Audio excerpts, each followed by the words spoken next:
who do you really feel the most comfortable with on the track racing side by side?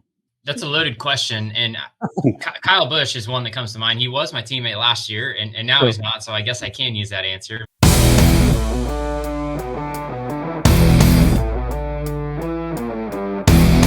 A dude that wins a big race like Bristol, do you have trouble sleeping the night after and then the night after and then the night after?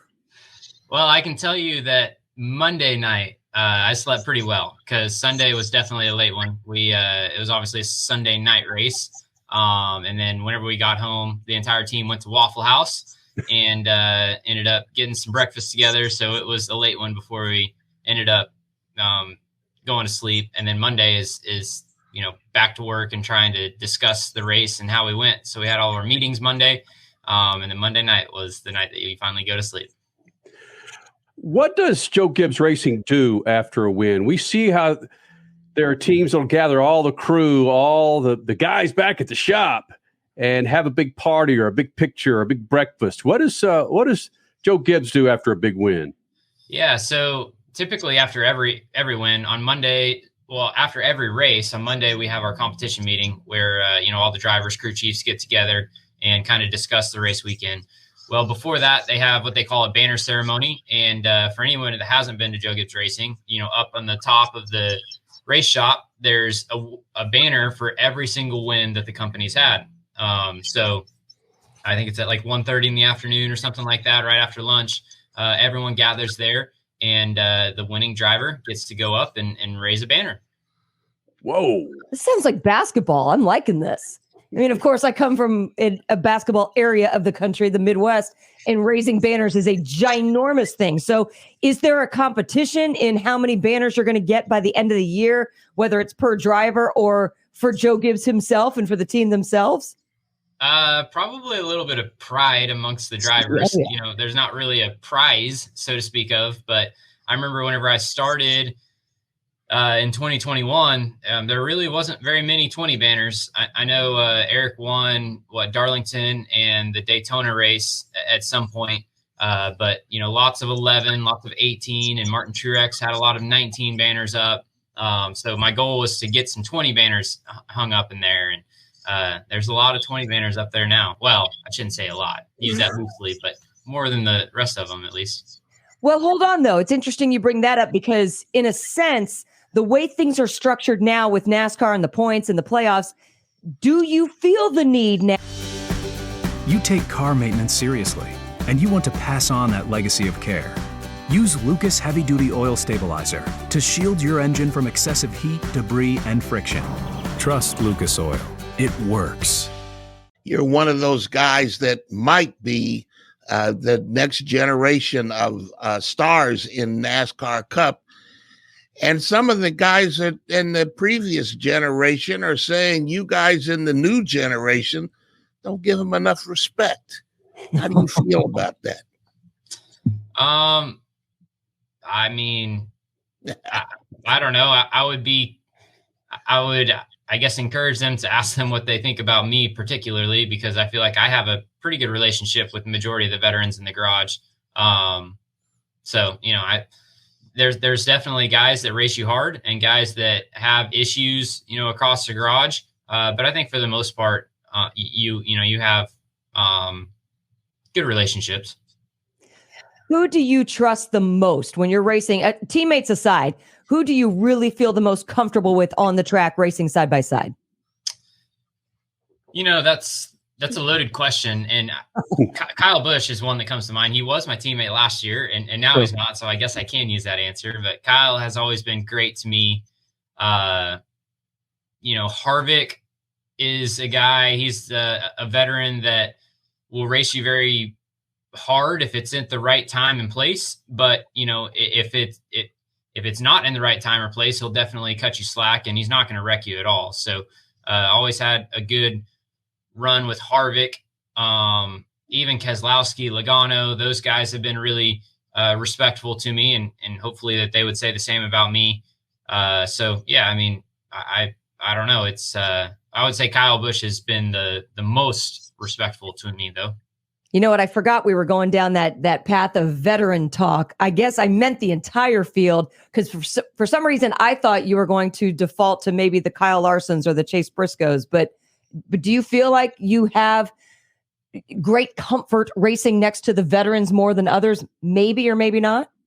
Well, I definitely think going back to what we said earlier, that the young guys tend to race a little bit harder. So I don't know if the other young guys feel differently about young guy versus young guy versus young guy versus veteran. But I certainly do. If I'm out there racing a younger guy, it's kind of, you're going to race them differently or it appears that I get raced differently than I would from a veteran guy. So it is slightly interesting whenever you look at it from that standpoint. Huh. Christopher Bell joining us here in the Freak Nation, your winner from Bristol. You got Martinsville this weekend, but getting back to Bristol, we've got the sound bites from drivers who say, yeah, take the dirt off Bristol. Bristol doesn't need dirt. I didn't hear a sound bite from you, Christopher Bell. You won the damn race. I think you're pretty happy to have dirt on Bristol, buddy. I mean, I'll be honest, Kenny, it seemed like a pretty good race to me.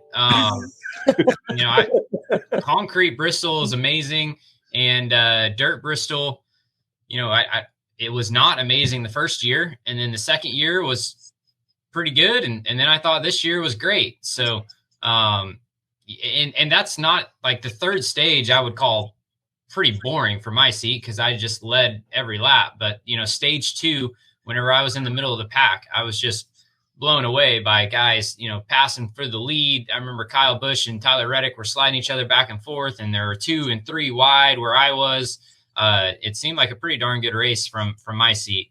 And, I think fortunately for Bristol Motor Speedway's standpoint, they're in a winning position, whether it's concrete or dirt. So good for them. You know what? I think we do have a little bit of sound from you last year saying that you'd prefer concrete over dirt. So explain to me why things or how they got better through the years, not just you and your knowledge of the track and your knowledge of the dirt on the track, but is there something else at play there that made it better consecutively each year? Yeah. I mean, the keys is 100% in track preparation. And, the first year they attempted to do it in the daytime. And that is an epic no-no for dirt track racing. And it was extremely hard to see. The track was literally coming apart because it was so dry.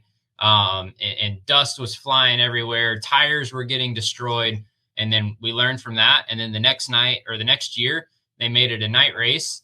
And it was definitely on the way to being really good. And we had a couple rain delays that I think hindered the overall event.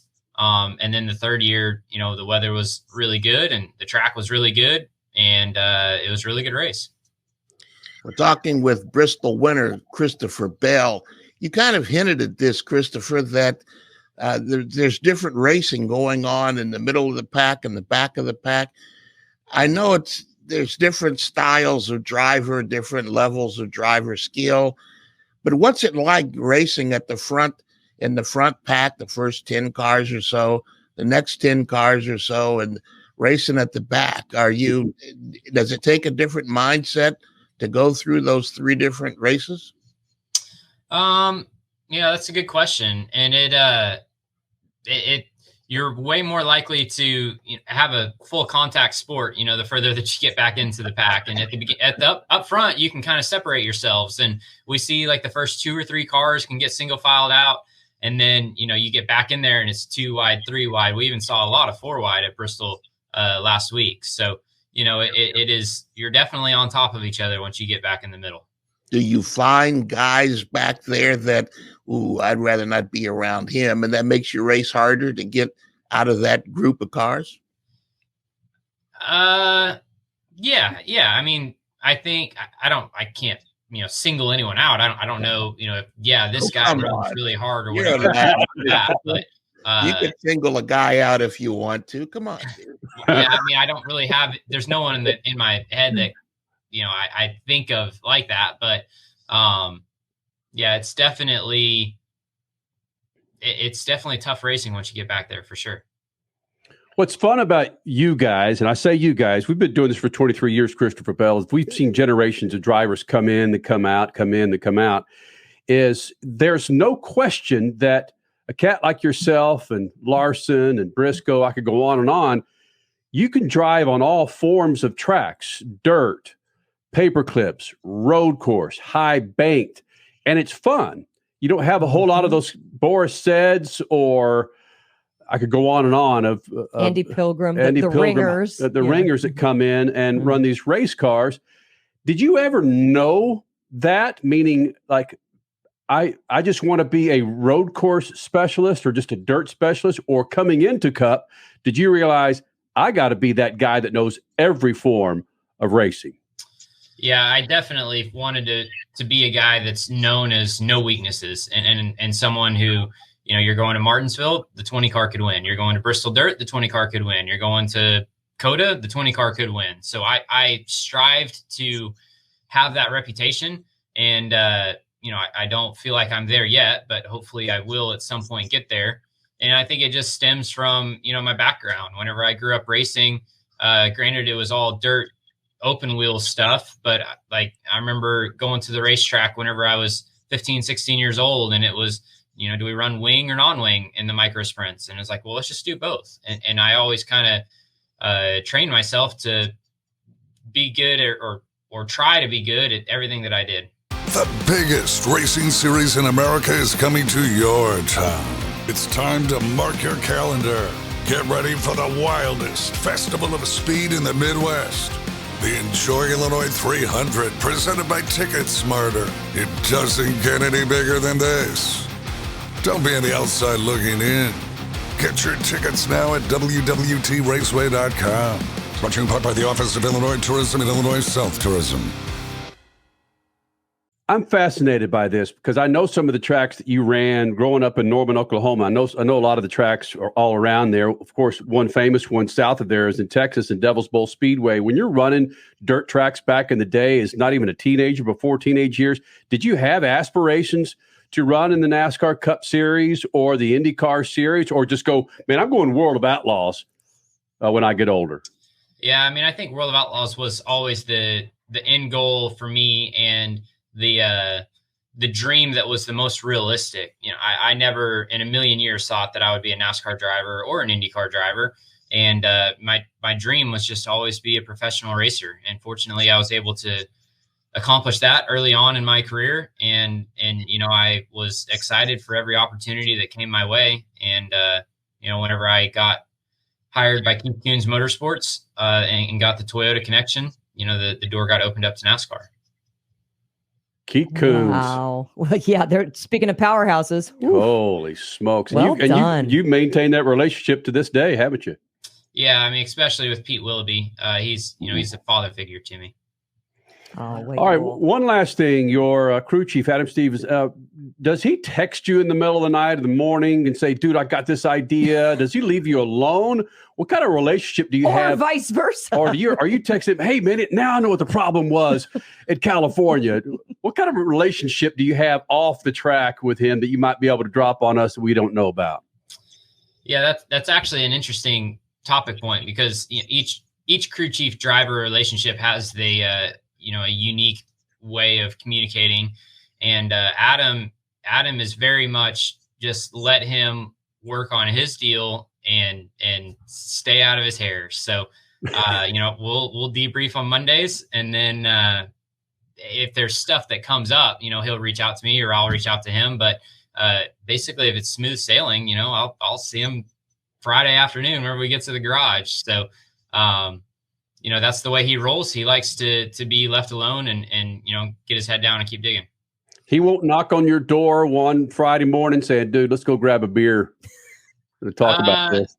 I mean, if we win, he will. But, yeah, I mean, even if that comes, we're not talking about race cars. You know what I mean? Yeah, attaboy. Christopher, it's always fantastic when you roll in the Freak Nation. Congratulations. We're big fans of yours. We like what you're doing, man. You're making a whole lot of noise on the racetrack, and you're doing it the right way, buddy. Thank you for doing this, man. I appreciate it. Go enjoy your coffee. All right.